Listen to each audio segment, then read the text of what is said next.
সুপ্রিয় শিক্ষার্থী বন্ধুরা, সালামু আলাইকুম। আমরা আলোচনা করছিলাম ইকুয়েশন বা সমীকরণ অধ্যায়টি নিয়ে। তো আমাদের অলরেডি 5.1 চ্যাপ্টারটি শেষ হয়ে গিয়েছে। তো আজকে আমরা হচ্ছে 5.2 দিয়ে শুরু করব। তো 5.2টা বেসিক্যালি হচ্ছে রুট ওভার আছে এরকম টাইপের সমীকরণকে আমরা সলভ করি। তো সেগুলো সমীকরণকে সলভ করে আমরা এক্স এর ভ্যালুগুলো বের করি। তো এগুলো নিয়ে আজকে আমাদের আলোচনা। তো আমি তোমাদের সাথে আছি মোহাম্মদ আসাদুজ্জামান শান্ত। চলো আজকের আলোচনা শুরু করা যাক। তো মূল চিহ্ন সংবলিত সমীকরণের ক্ষেত্রে যেটা আমরা হচ্ছে বেসিক্যালি দেখি যে সমীকরণের চলকের বর্গমূল সংবলিত রাশি থাকলে তাকে বর্গ করে বর্গমূল চিহ্ন মুক্ত নতুন সমীকরণ পাওয়া যায়। তার মানে তোমার কোনো একটা সমীকরণে যদি তোমার রুট ওভার থাকে তাহলে তার রুট ওভারের উভয় পাশে আমাদেরকে বর্গ করতে হবে, তাহলে আমরা রুট ওভার মুক্ত বা রুট মুক্ত নতুন সমীকরণ পাবো।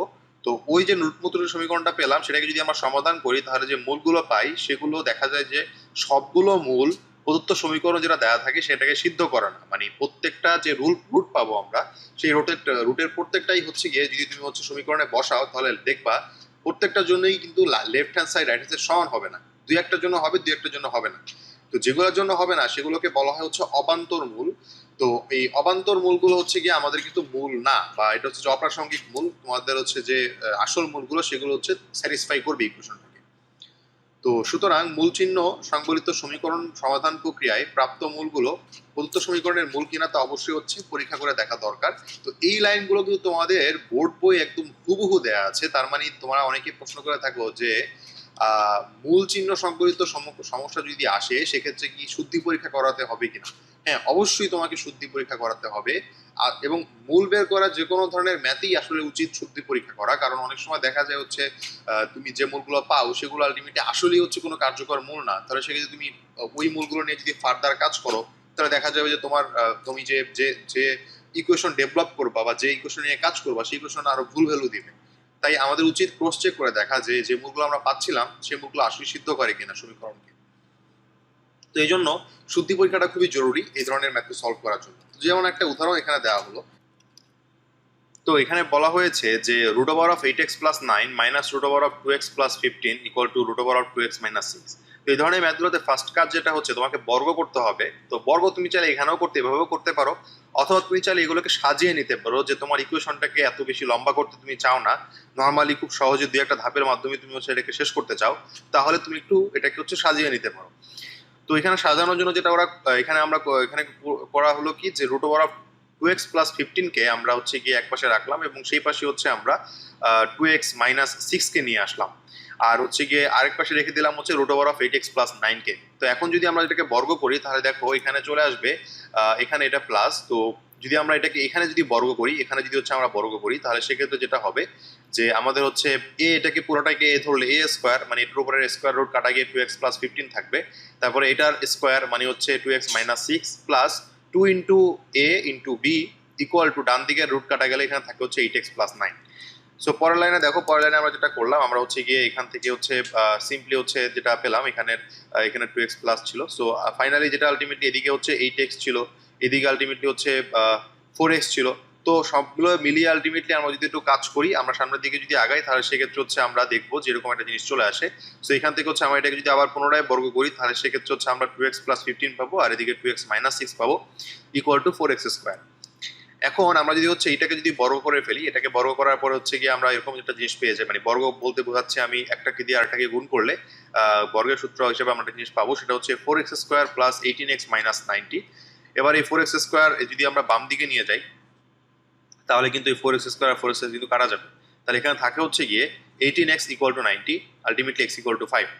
তো x ইকুয়াল টু যে 5 এটা হচ্ছে আমরা যদি হচ্ছে এখানে বসাই তাহলে সেক্ষেত্রে দেখো লেফট হ্যান্ড সাইড আমাদেরকে মান দিবে হচ্ছে গিয়ে 2 এবং রাইট হ্যান্ড সাইডে আমাদের মান দিবে হচ্ছে 2। তাহলে আমরা x এর ভ্যালু যে আমরা x এর ভ্যালু যে 5 পেলাম সেই 5টা কিন্তু হচ্ছে ভ্যালিড বা বৈধ মূল। তো এইভাবে করে আমরা দেখবো অনেক সময় দেখা যায় দুই একটা এখানে আলটিমেটলি এই স্কোয়ার টার্ম কাটা চলে গেছে। অনেক সময় দেখা যায় এখানে কাটা চলে যায় না, তোমার হচ্ছে গিয়ে দুটি মান আসে অথবা তিনটা মান আসে। সেক্ষেত্রে তুমি মানগুলো এই লেফট হ্যান্ড সাইড এবং রাইট হ্যান্ড সাইড চেক দিয়ে করবা যে আলটিমেটলি এটা মিলে কিনা। যদি মিলে তাহলে সেটা প্রাসঙ্গিক মূল, আর তা না হলো হচ্ছে অবান্তর মূল। সো যদি আমরা পরবর্তীতে ম্যাথে চলে যাই তাহলে সেক্ষেত্রে এখানে একটা ম্যাথ দেওয়া হয়েছে যে root over of 2x plus 8 minus 2 root over of 6 plus 5 plus 2 equal to 0। তো এক্ষেত্রে যেটা আমরা অনেক সময় করি যে যদি তোমার তিনটা পদই যদি তোমার রুট ওভার যুক্ত থাকে, তাহলে সেক্ষেত্রে আমরা যে কোনো একটাকে ডান দিকে নিয়ে যাই, তারপরে বর্গ করে ফেলি। বা যদি এমন হয় যে যে কোনো দুইটা বর্গমূল দেওয়া আছে আর একটা হচ্ছে বর্গমূল ছাড়া আছে, তাহলে সেক্ষেত্রে যেটা আমরা করি যে কোনো একটা বর্গমূলকে অন্য পাশে নিয়ে যাই।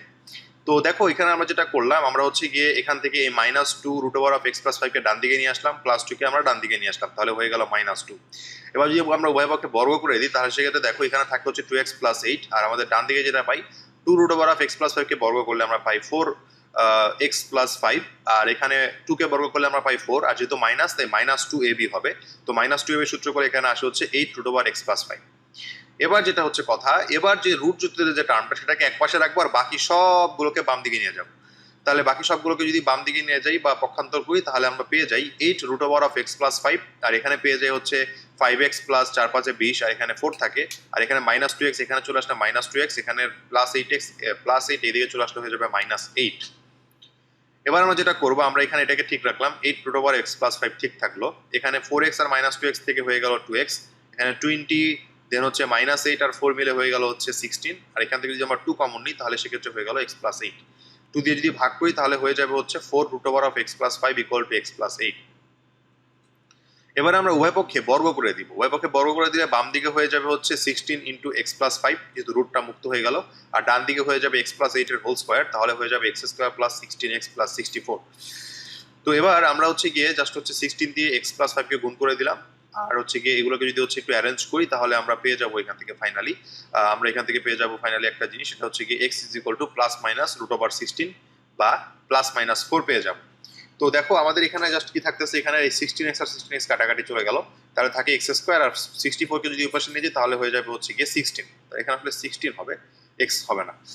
তো এবার যদি আমরা x কে বর্গমূল করি তাহলে সেক্ষেত্রে আমরা পেয়ে যাই ±√16। তো আলটিমেটলি পাচ্ছি +-4। এখন দেখো এখানে কিন্তু আমাদের দুইটা রুট চলে আসছে, একটা হচ্ছে +4 এবং আরেকটা হচ্ছে -4। এখন আমরা এই যে ইকুয়েশনটা রয়েছে সেই ইকুয়েশনের লেফট হ্যান্ড সাইডে বসিয়ে দেখবো যে +4 বসালে 0 আসে, আবার -4 বসালে 0 আসে কিনা। So let's check. সো এখন আমরা হচ্ছে গিয়ে x = 4 বসালাম বাম পক্ষে, তাহলে দেখো √16 আসলো, আর এদিকে থাকে 2 √9 -2 + 2 থাকে। আলটিমেটলি যোগ বিয়োগ করলে আমরা এখান থেকে পেয়ে যাব ফাইনালি কত, 0 পেয়ে যাচ্ছি। তার মানে ডান পক্ষের সমানটা হচ্ছে x = 4 বসালে, তার মানে x = 4টা হচ্ছে আমাদের একটা আসল রুট। যদি আমরা x = -4 বসাই তাহলে দেখো, তাহলে আলটিমেটলি √8 + 8 আসতেছে, -2 √5 -4 + 5 + 2 আসছে, এটা 0 হয়ে যায়, এটা হয়ে যায় হচ্ছে -2, আর এখানে হচ্ছে +2, আলটিমেটলি 0 চলে আসে। তার মানে -4 বসালে হচ্ছে আমাদের 0 চলে আসে। তাহলে +4 এবং -4 এক্ষেত্রে দুইটাই হচ্ছে ভ্যালিড রুট। তাহলে আমরা বলে দিব রুট দুটো হচ্ছে +4 আর -4, +4 আর হচ্ছে গিয়ে -4 হবে। সো এবার আমরা হচ্ছে গিয়ে পরবর্তীতে যদি দেখি, আমি যেটা বললাম একটু আগে, যে যদি হচ্ছে এরকম থাকে যে তিনটা যদি রুট থাকে তাহলে সেক্ষেত্রে আসলে ওই পক্ষান্তর করে খুব বেশি একটা লাভ হয় না, তারপরও তুমি পক্ষান্তর করতে পারো। যেমন এখানে আলটিমেটলি এই x এবং x আছে, তুমি চাইলে হচ্ছে এই দুটাকে এক পাশে আনতে পারো, আর এই 2x যুক্তকে আরেক পাশে রাখতে পারো, it's up to you, but না রাখলেও কোনো সমস্যা নেই। তো আমরা হচ্ছে গিয়ে যেটা করলাম, আমরা হচ্ছে গিয়ে না রেখেই করলাম, আমরা হচ্ছে গিয়ে এখানে বাম দিকে যদি বর্গ করে দিই তাহলে দেখো হচ্ছে এখানে 2x + 9 আসতেছে, আর এখানে আসতেছে হচ্ছে x - 4, যেহেতু রুট মুক্ত হয়ে যায় স্কোয়ার করলে, আর থাকে -2ab। সো -2 × a মানে হচ্ছে এই পুরোটা, আর b মানে হচ্ছে এই পুরোটা, আর ডান দিকে হচ্ছে √(x+1) যদি বর্গ করি তাহলে থাকে হচ্ছে x + 1। এর পরের ধাপে যেটা করতে হবে, আমাদেরকে এই টার্মটাকে একপাশে রাখতে হবে, রুটযুক্ত টার্মটাকে একপাশে রাখতে হবে, আর বাকি সবগুলোকে হচ্ছে অন্যদিকে নিয়ে যেতে হবে। তো এই জন্য হচ্ছে গিয়ে আমরা যেটা করলাম, আমরা হচ্ছে গিয়ে এটাকে হচ্ছে একপাশে হচ্ছে যে রাখলাম এবং অন্যগুলোকে অন্য পাশে নিয়ে গেলাম। তাহলে সেক্ষেত্রে দেখো এগুলোকে হচ্ছে আমরা এবার যদি বর্গ করি, বর্গ করলে হচ্ছে গিয়ে আমরা এরকম একটা জিনিস পাচ্ছি, 2x + 9 × x - 4 হয়ে যাচ্ছে, আর এটাকে যদি হচ্ছে আমরা বর্গ করি তাহলে সেক্ষেত্রে x² - x² + 4x + 4 পাচ্ছি। ভিতরে কয়েকটা লাইন হয়তো স্কিপ করা হয়েছে, বাট এগুলো তোমরা যদি একটু সিস্টেমেটিক্যালি করো তাহলে দেখবো মিলে যাবে। এবারে আমরা এই দুটোকে যদি গুণ করে দিই তাহলে সেক্ষেত্রে আমরা পাই 2x² + x - 36, আর এখান থেকে যায় হচ্ছে x² + 4x + 4। তাহলে আলটিমেটলি আমরা এখান থেকে একটা ইকুয়েশন পাই, x² - 3x - 40 = 0। এবার এটাকে সলভ করলে আমরা পেয়ে যাই x = 8 অথবা x = -5। তো এবার এক্স ইজ ইকুয়াল টু, তোমরা যদি এই একটা সমীকরণে বসাও তাহলে সেক্ষেত্রে মানে এখানে যদি left hand side equal to right hand side পাও তাহলে সেক্ষেত্রে এক্স ইকুয়াল টু 8টা হচ্ছে ভ্যালিড রুট, আর এক্স ইজ ইকুয়াল টু -5টা তুমি এখানে চেক করে দেখবা যে ultimately left hand side equal to right hand side আসে কিনা। যদি আসে তাহলে ভ্যালিড রুট, আদারওয়াইজ হচ্ছে অবান্তর বা তোমার হচ্ছে গিয়ে অগ্রহণযোগ্য রুট। তো এবার আমরা একটা ম্যাথে চলে যাচ্ছি, এবং এই ম্যাথটা কম্পারেটিভলি তোমাদের বইয়ে একটু কঠিন ম্যাথ এবং এটা খুব বেশি ইম্পর্টেন্টও। সো এখানে বলা হলো 6√2x divided by x minus 1 plus 5√x minus 1 divide by 2x equal to 13। তো এটাকে আমাদেরকে হচ্ছে সলভ করতে হবে, এখান থেকে x এর ভ্যালুটা ফাইন্ড আউট করতে হবে। এটা খুব বিশাল একটা ম্যাথ, সো আমরা একটু সিস্টেমেটিক ওয়েতে আগানোর চেষ্টা করব। একটা জিনিস যদি ভালো করে খেয়াল করো, এখানে যে 2x divided by x minus 1 আছে, এটা কিন্তু এখানে ইনভার্স ওয়েতে আছে। তাহলে আমরা চাইলে যদি কোনো একটা কিছু লিখি যে এটা ইকুয়াল টু যদি আমরা y ধরি, তাহলে কিন্তু এটা হয়ে যাবে 1/y, তাই না? তাহলে আমাদের কিন্তু এত বড় একটা জিনিস নিয়ে কাজ করতে হচ্ছে না। এই জন্য আমরা কি করব, আমরা এটাকে রিপ্লেস করব। সেই জন্য আমরা যেটা করলাম, আমরা হচ্ছে গিয়ে ফাইনালি আমাদের হচ্ছে এটাকে হচ্ছে সাজালাম, সাজানোর পরে আমরা হচ্ছে ধরলাম যে এইটা ইকুয়াল টু হচ্ছে গিয়ে ওয়াই স্কোয়ার। তুমি চাইলে এখানে ওয়াইও ধরতে পারতা, বাট ওয়াই স্কোয়ার ধরার কারণ হচ্ছে তাহলে এই স্কোয়ার আর রুট কাটা গিয়ে ডিরেক্ট একটা আমাদের সিম্পল একটা ইকুয়েশন থেকে যাবে। তো এবার আমরা যেটা করব, আমরা হচ্ছে গিয়ে এখানে এই 2x divide by x minus 1 এই জায়গাটায় হচ্ছে আমরা ওয়াই স্কোয়ার বসাই দিব। তো আর এখানে আলটিমেটলি আমরা ওয়াই স্কোয়ার বসাই দিব। তাহলে দেখো আমরা কি পাই প্রদত্ত সমীকরণ থেকে, আমরা এখানে পাই 6√y square plus 5√1/y square equal to 13। তাহলে এখানে স্কোয়ার রুট কাটা গিয়ে থাকবে 6y, এখানে স্কোয়ার রুট কাটা গিয়ে থাকবে 5/y, আর এদিকে থাকবে ডান দিকে 13। সো ফাইনালি দেখো আমরা যদি হচ্ছে এটাকে যদি হচ্ছে যোগ করি, এখানে লসাগু হয়ে যেটা y থাকতো সেটা ডান দিকে চলে গিয়ে 13y হয়ে যাবে, আর বাম দিকে থাকবে হচ্ছে 6y square plus 5। So ultimately আমরা এখান থেকে পেয়ে যাই 6y square plus 5 minus 13y equal to 0। Ultimately এটাকে যদি হচ্ছে আমরা একটু মিডল টার্ম ব্রেক করি, তাহলে সেক্ষেত্রে 6y square minus 10y minus 3y plus 5 আসে ইকুয়াল টু 0। আলটিমেটলি এখান থেকে আমরা দুইটা ইকুয়েশন যেটা পেয়ে যাই 3y minus 5 into 2y minus 1 equal to 0। তাহলে এখান থেকে y ইকুয়াল টু পেয়ে যাবো হচ্ছে একটা মান পেয়ে যাবো এখান থেকে 5/3, এবং এখান থেকে y এর ভ্যালু পেয়ে যাবো হচ্ছে 1/2। তাহলে দেখো আমরা কিন্তু আমাদের সমাধানটা করে ফেললাম, y এর মান 5/3 পেয়ে গেলাম এবং আরেকটা পেয়ে গেলাম হচ্ছে 1/2। কিন্তু দেখো তো আমাদের মেইন সমীকরণে কি কোথাও কোনো y ছিল? আমাদের কিন্তু মেইন সমীকরণে কোথাও কোনো y ছিল না। তাহলে যেটা আমাদেরকে করতে হবে, মেইন সমীকরণে যেহেতু y ছিল না, তাই আমাদেরকে হচ্ছে এই y-টাকে ক্যান্সেল আউট করতে হবে। তো আমাদের y সমান আমরা একটা জিনিস ধরে নিয়েছিলাম, y স্কোয়ার সমান ধরে নিয়েছিলাম 2x by x minus 1 something ধরে নিয়েছিলাম। তো সেটাকে আমরা হচ্ছে একটু কাজ করার চেষ্টা করব। তাহলে দেখো আমরা প্রথম একটা জিনিস নিয়ে কাজ করি, y ইকুয়াল টু 5/3 আছে এখানে, আমরা এটা উভয় পক্ষে বর্গ করে দিলাম, তাহলে y স্কোয়ার ইকুয়াল টু 25/9 হয়ে গেল। এবারে এই y স্কোয়ারের জায়গায় আমরা হচ্ছে আমাদের যে মানটা 2x divide by x minus 1 সেটা বসিয়ে দিলাম ইকুয়াল টু 25/9। এখন আমরা যদি এটাকে আড়াআড়ি গুণ করি, তাহলে আমরা দেখি পাই হচ্ছে 25x মাইনাস 25 ইকুয়াল টু হচ্ছে 18x পাচ্ছি। তো আলটিমেটলি 7x ইকুয়াল টু 25 পাই, অথবা x ইজ ইকুয়াল টু 25/7 পাচ্ছি। আলটিমেটলি আমরা এখন পর্যন্ত একটা x এর ভ্যালু পেলাম। তাহলে এই y এর একটা ভ্যালু থেকে আমরা x এর একটা ভ্যালু পেয়ে, এবার আমরা y এর যে আরেকটা ভ্যালু আছে সেখান থেকে আমাদের আরেকটা x এর ভ্যালু পেয়ে যাব। তো এই জন্য আমরা এটাকে সামনে আনবো, y ইকুয়াল টু 1/2 কে সামনে আনলাম, আনার পর এটাকে যদি বর্গ করে দিই তাহলে আমরা পাই y স্কোয়ার ইকুয়াল টু 1/4। এবারে হচ্ছে আমরা y স্কোয়ার জায়গায় বসিয়ে দিব 2x divided by x minus 1, এখানে হয়ে গেল ইকুয়াল টু 1/4। এবারে আমরা যেটা করব, আমরা হচ্ছে আড়াআড়ি গুণ করব, তাহলে আমরা পেয়ে যাব হচ্ছে কি 8x equal to x minus 1। So ultimately যদি এখানে এক্সটা যদি বাম দিকে চলে যায় তাহলে হয়ে যাবে হচ্ছে গিয়ে 8x minus x equal to minus 1। So finally আমরা পেয়ে যাই হচ্ছে x is equal two 1 minus 1/7। তাহলে আমরা পেয়ে যাচ্ছি একবার 25/25 পেয়ে যাচ্ছে হচ্ছে কত 25/7, এবং আবার পেয়ে যাচ্ছে হচ্ছে মাইনাস 1/7। এবার আমরা শুদ্ধি পরীক্ষা করব। শুদ্ধি পরীক্ষাতে আমরা x ইজ ইকুয়াল টু 25/7 হচ্ছে আমরা প্রদত্ত সমীকরণে বসাবো। সো এই সমীকরণের এখানে ছিল 2x divide by x minus 1, তাহলে 6√of হলো 6√2 ইন্টু x মানে 25/7 ডিভাইডেড বাই x মাইনাস 1 মানে 25/7 মাইনাস 1। অনুরূপভাবে এখানেও আমরা সেই জিনিসটাকে লিখলাম। লেখার পরে আমরা হচ্ছে ফাইনালি এটাকে যদি যোগ বিয়োগ করি, তাহলে সেক্ষেত্রে আমরা দেখো ডান দিকে পেয়ে যাচ্ছি 13। সো আমাদের কিন্তু ডান দিকে প্রমাণ করার জন্য ছিল কিন্তু 13। সো আমাদের হচ্ছে x ইজ ইকুয়াল টু যে 25/7 সেটা প্রদত্ত সমীকরণের একটা বীজ বা রুট বা মূল হবে, কারণ সেটা আমরা শুদ্ধি পরীক্ষাতে সেটা ডান পক্ষ এবং বাম পক্ষ সমান হয়েছে। এবার আমরা x is equal two minus 1/7 হলে প্রদত্ত সমীকরণের জন্য বাম পক্ষটা হয়ে যায় হচ্ছে 6√2 into minus 1/7 divide by minus 1/7 minus 1 plus 5√(-1/7 - 1 divide by 2 into minus 1/7। এটাকে নিয়ে যদি কাজ করি সামনের দিকে, তাহলে সেক্ষেত্রে দেখো আমরা ফাইনালি পেয়ে যাচ্ছি 6/2 প্লাস 5/2, দ্যাট ইজ হচ্ছে এখান থেকে হচ্ছে ফাইনালি পেয়ে যাচ্ছে হচ্ছে 13। সো আমরা এখান থেকে হচ্ছে যেটা বলতে পারি যে আমরা হচ্ছে কি আমাদের ডান পক্ষটাও কিন্তু আমরা এখান থেকে 13 যেহেতু পাচ্ছি, সো এক্স ইকুয়াল টু -1/7 এই টার্মটার জন্য কিন্তু আমাদের এটা সত্য। তাহলে আমাদের যে আলটিমেট যে সমীকরণের সমাধানটা হবে সেটা হচ্ছে গিয়ে 25/7 হবে এবং -1/7 হবে। তো আশা করি এই বড় ম্যাথটা তোমরা বুঝতে পারছো, আমাদের যেখানে একটা রিপ্লেসমেন্ট ধাপ ছিল সেটাও তোমরা বুঝতে পারছো। তো এইভাবে করে আসলে এই অধ্যায়ের ম্যাথগুলোকে সলভ করা যায়।